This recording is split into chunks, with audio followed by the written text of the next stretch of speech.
Hello everybody, this is Fernando for the latest Cryptids and Monsters video. Alright, let's go and do video number 4 out of the 5 videos that I promised everyone here based on the little bet that I did a couple of weeks back there in Las Vegas. So one more video left for this little mini bet, and then I'll start doing another new series here, and I'll start taking some of your suggestions for that soon. This particular entry has to do with a creature, a monster that is found there in the seas, in the lakes of Alaska, and it's not something that you want to come across either because it's considered pretty dangerous. But what's fascinating is that it's been reported by a tribe there that could still be there to this day, but that's essentially how we know of the existence of this creature, because they seem to be the only ones that have talked about it in the past and potentially even now in the future. But you're looking at it now, it has a very unique name as well. It's known as the Qaxdascidi. I hope I'm saying that correctly. Qaxdascidi. So let's go ahead and let's talk about all the fascinating info associated with this monster. So what is this Qaxdascidi?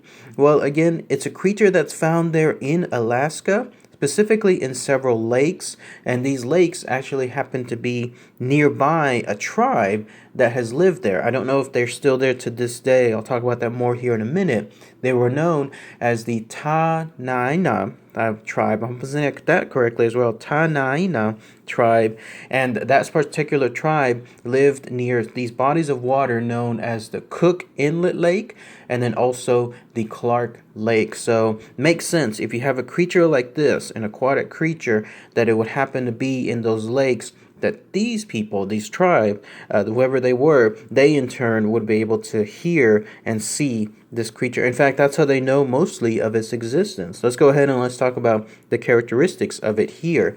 So mainly this creature is rarely seen. Apparently it's more along the lines of heard. So this tribe of people, and it's been estimated now that they are just about a population of about 100 or so. So they've gone from being a much larger tribe to now just 100. Well, when they lived by these lakes, they reported that they would hear a gigantic roar coming from underneath all of this icy water. Imagine that. Imagine coming across just a sea of ice, and then you can hear the bellowing, the deep guttural growl associated with a creature like this. Not knowing exactly where it's at, there's a chance that this thing can see you from below. Obviously, you won't be able to see it from above, but that's essentially what they stated. So quite fearful when you think about it, because it's one of those deals where I forget what that name is called, but it's a fear that people have where when they're in some kind of large body of water, and in this case, an ice lake can still be considered that as such, then you have something below you that can totally just come up and eat you, and you would have nothing. You don't see it, you don't sense it, you would have nothing in terms of any kind of advance warning.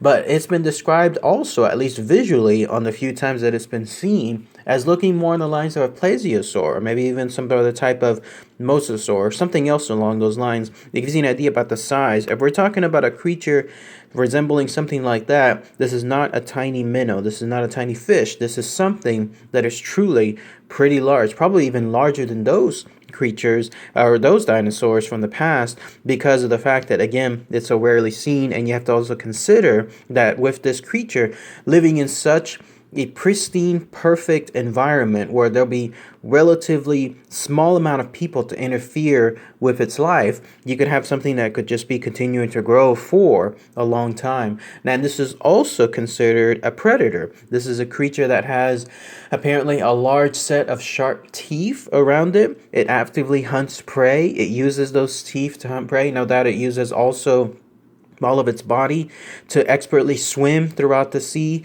I imagine it's ambushing, like it does that deal where other creatures, larger creatures as well, where they'll attack from below, break the ice if it's thin enough, and then be able to grab its prey right from underneath.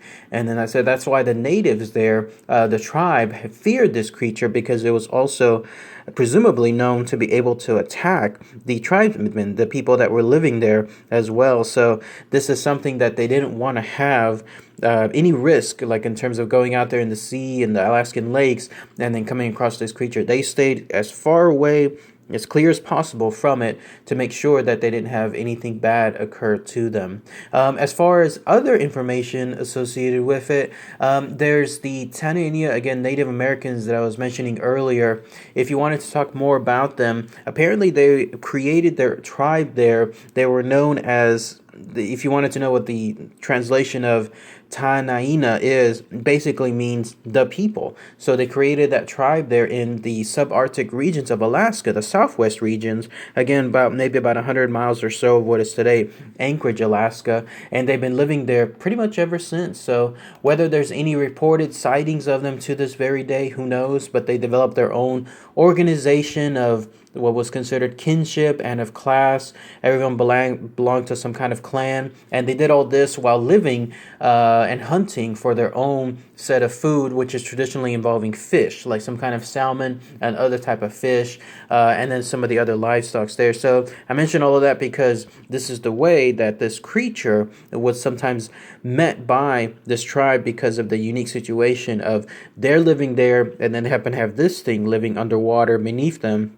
And then who knows what happens whenever such something occurs and they come across it, they'll probably just run off, which would be the wise thing to do at that point. If there's one other thing associated with this creature to mention, it's this. It's the fact that there could be sightings of this creature in parts of Europe and then other parts of Asia, anywhere where there's large bodies of water nearby too. Because if you go again by the theory that it could be a plesiosaur, mosasaur, or something else, then here you have something that could be resembling it, just happens to be in other parts of water, other seas and other oceans of the world. But we shall see with regards to that, because again, it is so rarely seen that there's not much info to give on that part, and nothing else really to mention with regards to it for this video here. So if anyone has anything else I might have missed, please post those comments below. Maybe on the rare occasion that some of you are actually out there in Alaska, for some of my fellow viewers, if you happen to live out there